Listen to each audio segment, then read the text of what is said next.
শ্রম কোড বাতিল সহ কেন্দ্রের বিজেপি সরকারের চরম শ্রমজীবী ও কৃষক বিরোধী নীতির প্রতিবাদে 12 ফেব্রুয়ারি all India road transport workers federation আয়োজিত ধর্মঘটের সমর্থনে বুধবার সিটু অফিসের হলঘরে পরিবহন শ্রমিকদের নিয়ে কনভেনশন সংগঠিত হয়।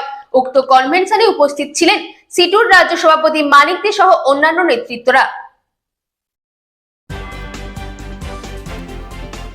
শ্রম কোড বাতিল সহ কেন্দ্রের বিজেপি সরকারের চরম শ্রমজীবী ও কৃষক বিরোধী নীতির প্রতিবাদে 12 ফেব্রুয়ারি all India road transport workers federation আয়োজিত ধর্মঘটের সমর্থনে বুধবার সিআইটিইউ অফিসের হলঘরে পরিবহন শ্রমিকদের নিয়ে কনভেনশন সংগঠিত হয়। উক্ত কনভেনশনে উপস্থিত ছিলেন সিআইটিইউ রাজ্য সভাপতি মানিক দে সহ অন্যান্য নেতৃত্বগণ।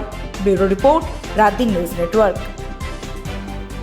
মন্ডলী উপস্থিত, পরিবহনের সঙ্গে যুক্ত বন্ধুগণ, আপনারা ইতিমধ্যে অবগত যে আমাদের দেশের বিজেপি পরিচালিত এনডিএ যে সরকার, এই সরকার দেশের শ্রমজীবী মানুষের উপর স্টিং রোলার চালিয়ে দিয়েছে এবং সর্বশেষ সংস্করণ হচ্ছে দেশের মধ্যে শ্রম কোড চালু করা।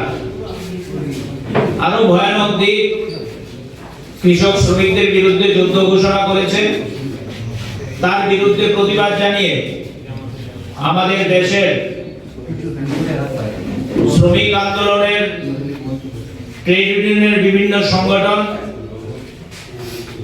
কৃষক ফ্রন্ট, বিভিন্ন গণতান্ত্রিক সংগঠন, এক কথায় বলতে গেলে বিজেপি বিরোধী সকল দল একসাথে মিলিত হয়ে আগামী 12 ফেব্রুয়ারি ধর্মঘটের আহ্বান করেছে দেশ বাঁচানোর জন্য।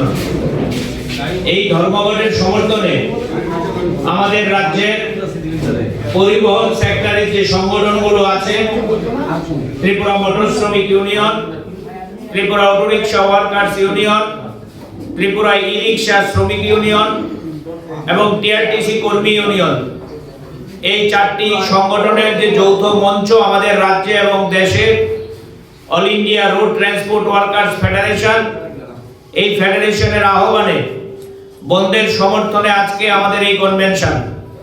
এই কনভেনশনে সভাপতি মণ্ডলীতে থাকার জন্য